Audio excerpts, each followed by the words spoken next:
Идеята на тази чанта е да може да го фанеш набързо и да тръгнеш на някъде, където е по-сигурно. Но трябва и да можеш да го носиш, а не само да го имаш.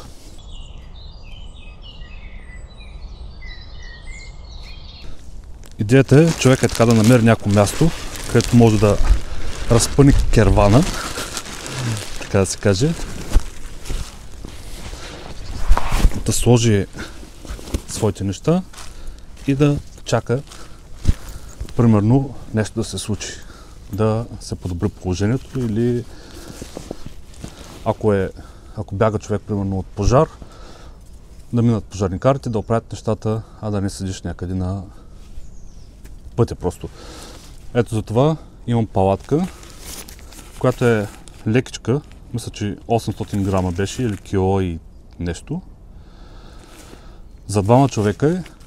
Разпъва се за 2-3 минути. Сега няма да я разпъвам, защото ще стане много трудно за правене. По темата дали Германия се подготвя за война, примерно, или да се милитаризира. Ето това, такива дрехи се продават. Гащите военни, яките, боксерки за деца, за всякакви неща. Общо взето, навсякъде дрехите са такъв тип. Но то не е от днеска, а от доста време.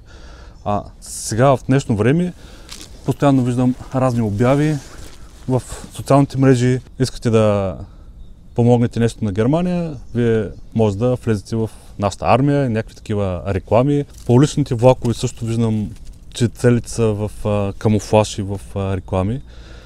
Та Германия се подготвя в такъв смисъл, но нали има една поговорка, че съдбата или късмета обича подготвените. За такъв тип неща е хубаво човек да бъде подготвен. Но пък има и другото, че ако си прекалено подготвен, те неща, които ще подготвиш, ще трябва да ги ползваш. Това са двата аспекта. Ще поживеем, ще видим докъде какво ще стигне.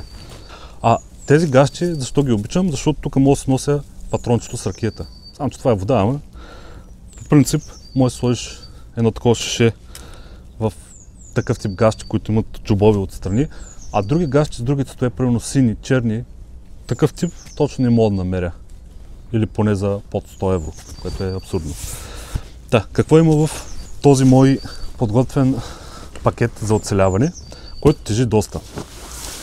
Не препоръчвам да се правят такива тежки, но мой е подготвен още 2023 година, някъде края на годината, като просто е така реших да се направя чанта за оцеляване. Сегашните, които се подготвят, там, които ги показват, някакви дамски чанти с 3 неща вътре, които са наистина за някакво доста бързо и кризисно оцеляване.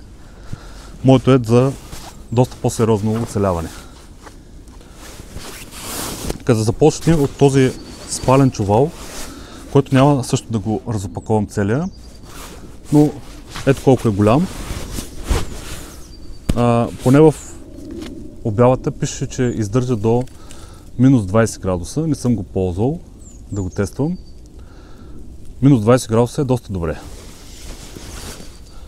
За един човек е обаче, тип тези мумиите, където те покриват целия. Какво друго се нося в моята чанта? Тук за бързо откриване са няколко неща. Едното е трион, който е такъв тип голям и е с сменяеми ножове за различни материали. Доста е така, фешън. Другото нещо, което е много важно човек да има, е нож. Това е ножа, който съм избрал, който е с острие 10 см. Легално е да се носи на такъв тип места навънка. И такъв тип нож може да послужи за много неща, защото е стабилен, реже доста и за всякакви неща може да се ползва. Това тук е мини печка. Ето вижда се колко е малко самото пакетче. 2 см дебело, една педя широко и горе-долу една педя в другата посока. Самата печка представлява това, което е около 10-12 см основа. Мой директно вътре да сложиш дърва и отгоре да сложиш нещо да вариш. Има си решетки за тип скара. Как се вижда, е чисто ново, не е ползвано. Както всичко друго, което е в този комплект. И така. Друго, което е важно, да имаш някакви турбички просто. Турбички могат да се ползват за всякакви неща. Отстрани 1 литър вода в такова шише, което е пластмасово, да не тежи много, но тук виждам, че срока на годност на шишето е изтекло, така че ще трябва да бъде заменено самото шише. От другата страна имам от тези така наречените войнишки манерки на български, която е с две части. В едната, в която можеш да готвиш, примерно да сложиш ориз вътре. А принципно манерките, нали, тези съдове, са за вода, но тук вътре съм сложил ориз. Сложил съм 1 кг ориз, защото ако сложа вода в това, то е малко метално, такова, тази стомана, която не раздясва, но все пак е по-добре за ориз, според мене. А все пак трябва да се носи някъде нещо за готвене, но това прибавя така значително тегло на цялото това нещо. Тук вече са другите основни неща. Аптечка, която е много такава базова, 32 части. Вътре би трябвало да има бинтове, лепенки, пинцета има също за компреси. Ето колко е малко самото това нещо, но има много важни вътре неща. Друго, което има тук при мен е фенерче, което може да послужи за самозащита. Колко е легално да се носи, до някъде се казва, че е легално, защото е фенерче, но основата е алуминий и на рекламата може да чупи примерно тухли. Така че това не е много, не знам, малко е по средата, не се знае колко е легално това. За всякакви условия е хубаво човек да има ръкавици. Тези ръкавици са тип бойни, тук с защита на кокалчетата. Уж могат да защитават и от нарязване. Не съм ги тествал дали наистина са здрави, чак толкова. Но стават и за просто да се топлят. Другото важно е да имаш чадър, който като завали да се покриеш, защото такива ситуации, които са спешни, стават точно в такива моменти, където вали. Примерно. Такава е съдбата някой път. Тук имаме една специална кутийка, такова ще една кутийка, пакетче с кафета. Предполагам, че срока им на годност е вече изтекал до 9 месец 2025 година. Просто, както казах, 2023 година подготвях тази раница и нещата, които съм сложил вътре, които са хранителните, срока им на годност трябва да се преглежда от време на време и да се сменят. Точно тук идват другите неща, които съм подготвил за храна, които не вземат много място от тази турба. Това са протеинови барчета. Това е 45 грама с изтекъл срок на годност, естествено.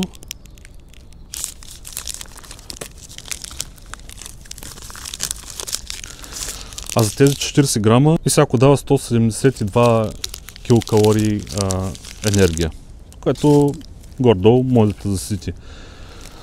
По същия начин имам и сушени кайси, които също са с изтекъл срок на годност. И това също.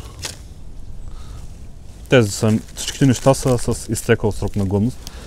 Точно това човек трябва да прави на 6 месеца или на един път годината поне, да преглежда какво е сложил и да си ги обменя тези неща.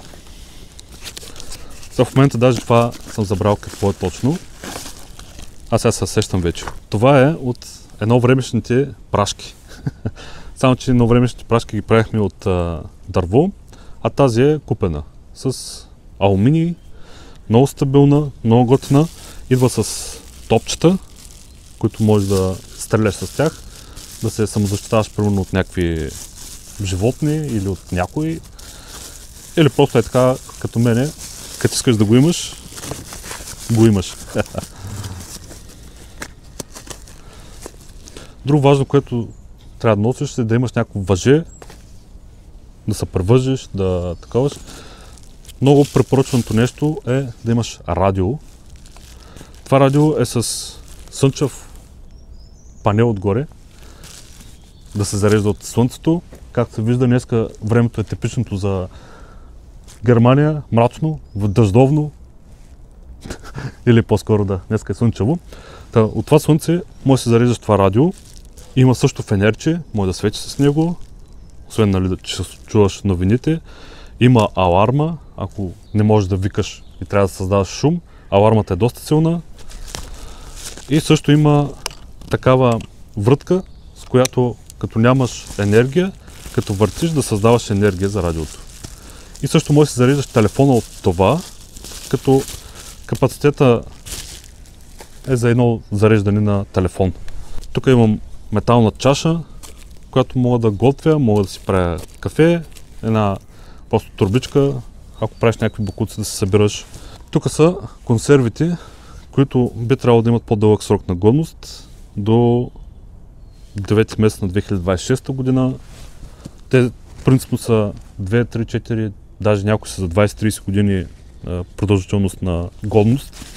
Тук имаме едно, което трябва да е като брезент, още един, с който примерно да се покриеш така пода или да го ползваш за одеяло. Тук имам едно, което е вилица от едната страна, от другата страна е лъжица, нощче, тюрбушон, като швейцарски нощчета, само че това е някакво супер ефтино, но важното е да върши работа. Салфетки някакви, тук са такива материали, като мокри кърпички, един сапун и крем за подсичане.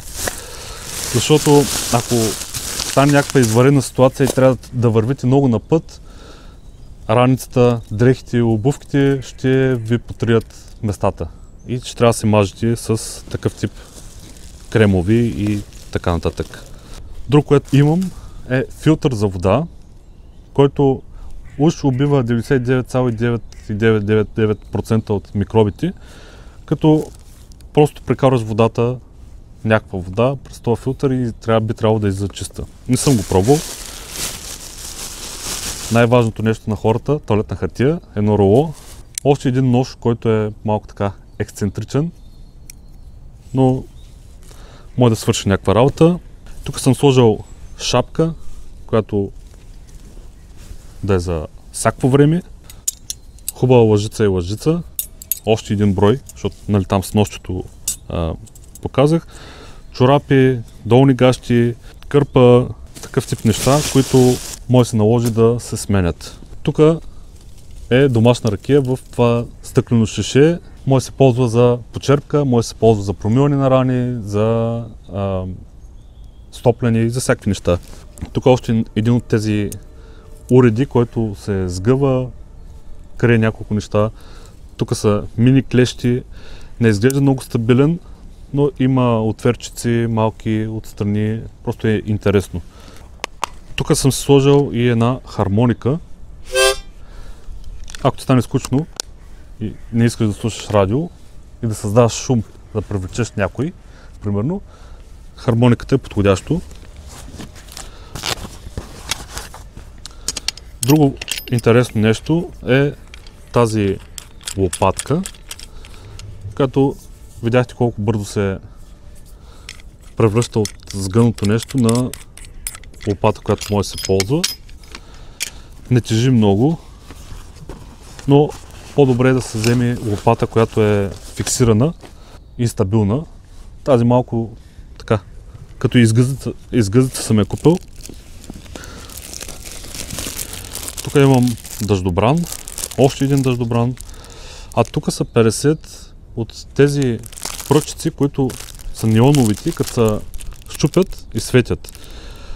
Трябва да проверя дали имат някакъв срок на годност, да не стане така, че... Добре, все тая. Дори да имат, да нямат срок на годност, това е.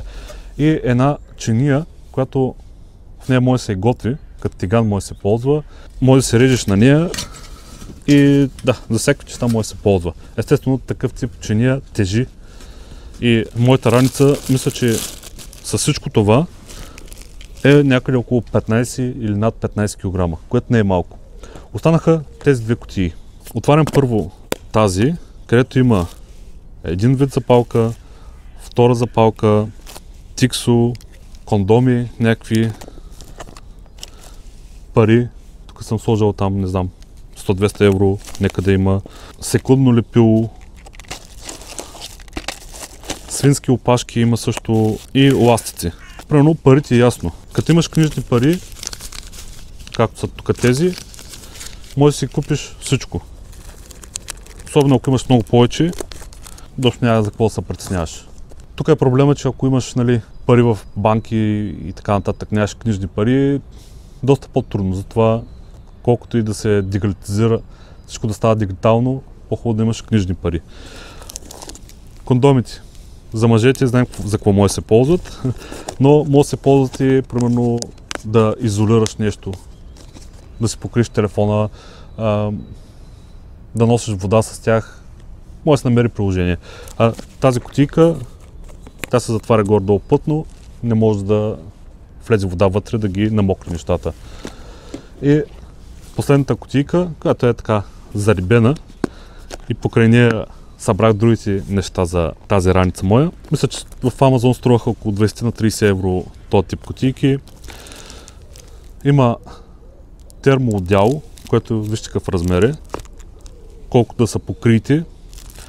Батерия е една, фенерче, което батерията явно е за фенерчето, лъжичка и величка от другата страна, някаква катарама.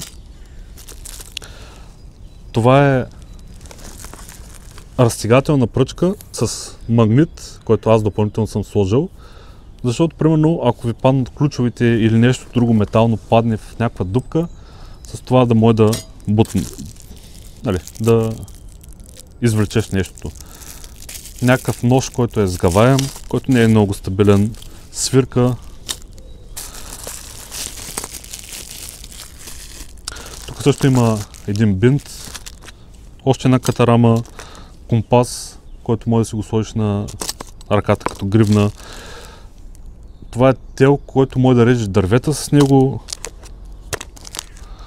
Една връв, един многофункционален уред, който е за шестограми, отверки и всякакви неща. Корда с кукишки за ловене на риба. Това е уред, с който се падали огън, където се създава искра. И това е доста импровизирано уредче, чук, клещи и като малка брадвичка. С този размер, нали, човек не може да разчита много за някакви неща, но като чукче става, има отверки, има различни други приспособления. И това общо взето, това е моята раница за оцеляване. Как се казва, надявам се никога да не се наложи да се ползва, но някой път живота е така. Става пожар в там, кооперацията, където живееш, трябва да излезеш навънка, взимаш го това, излезеш отвънка и си сядаш е така, имаш поне какво да разглеждаш. Пък ако има някакви по-екстремни ситуации да трябва да бягаш в гората, е така, бягаш в гората и правиш. Ако не е другия вариант е, нали, всеки както иска да се спасява. Пък ще видим, ще поживеем и ще видим какво ще се случи. И това видео, благодаря, че гледахте, бъдете живи и здрави и ще се видим в следващото видео. Чао!